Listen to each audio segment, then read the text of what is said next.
Now I'm going to go back to objective 4 to work some more with that one. We talked about hormones being chemical messengers that the endocrine glands secrete and how they can regulate functions of cells that are found in all parts of the body. The amount of hormone in your blood varies from minute to minute. And we're going to look here at the different types of hormones, how they travel in the blood, how they interact with their target cells, how we regulate their secretion, how the hormones interact with each other, and how we get rid of them when we don't need them anymore. So there are two classes of hormones, and this skips all the way to objective 6. And we classify these based on their chemical structure. There are the amino acid hormones, which obviously are composed of amino acids. Now you can have those that have one amino acid, it's an amine hormone, or they can be multiple amino acids, a peptide hormone. If it's a complete protein, it's called a protein hormone, and these are usually hydrophilic. So the receptors they bind to are going to be on the plasma membrane. The steroid hormones is the other class, and they come from cholesterol. And these are hydrophobic hormones, so their receptors are found in the cytosol and the nucleus. Now, hormones can travel as free, unbound chemicals in the blood, or they can be bound up and attached to plasma protein carriers, not characters. Now, this is objective 5. As free hormones, they're going to be very small. They're going to always be amino-based. They're going to be hydrophilic. And they can travel through the plasma of the blood because they freely associate in water, and plasma is mainly water. However, they don't last very long. And a few of them, like growth hormone, would be protein bound. They would be bound and not be free hormones. Now the bound hormones bind to proteins in the plasma and form complexes, and these are going to be hydrophobic usually. They don't handle water in the plasma well. If it's bound, that helps it to travel through the watery environment in the plasma. By being bound, that gives us a reservoir of hormones that we can release when we need to, and so we don't have these huge fluctuations in how many of these hormones are in our body being used. And by being bound, it also extends the lifespan of that hormone in your blood. Now moving back to objective 4, we said that hormones interact with target cells. They have specific cells they react with, and the only way they can react with them is because there are protein receptors that they bind to. And it's like a puzzle. You've got to have this piece fit into the piece that's shaped the exact way.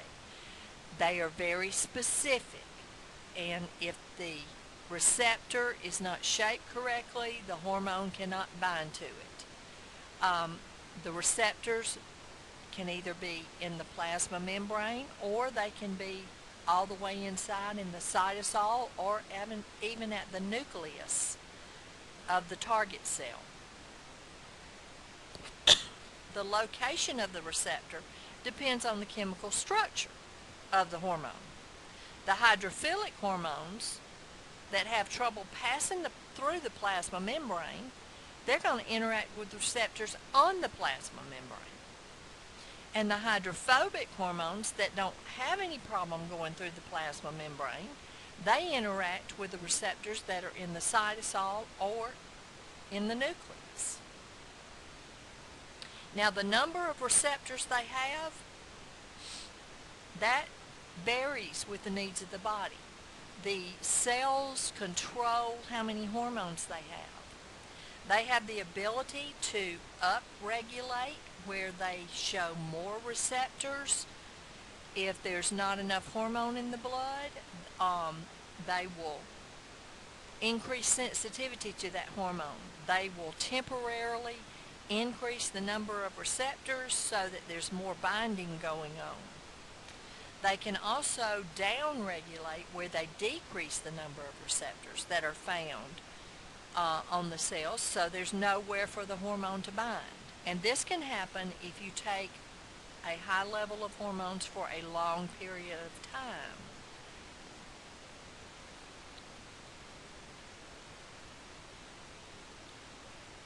Now, looking at mechanisms of hormone action, we're going to use the example of hydrophilic hormones.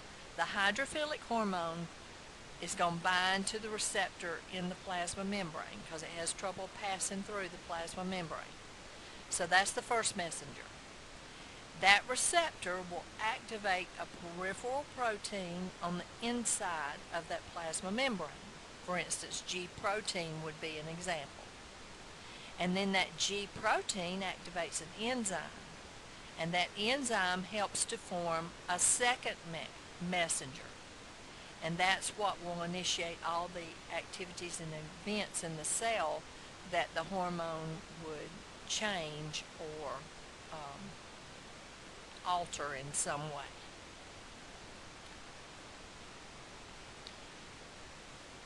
Adenylate cyclase is an example of the enzyme that the G protein, the second messenger, activates, and that catalyzes the second messenger, which is cyclic adenosine monophosphate, CAMP. Now you're familiar with ATP, adenosine triphosphate. This is adenosine monophosphate. It's got one phosphate. And that CAMP will initiate changes in the cell, including activating protein kinases, which help with transferring the phosphate group from an ATP to another molecule, or the process of phosphorylation.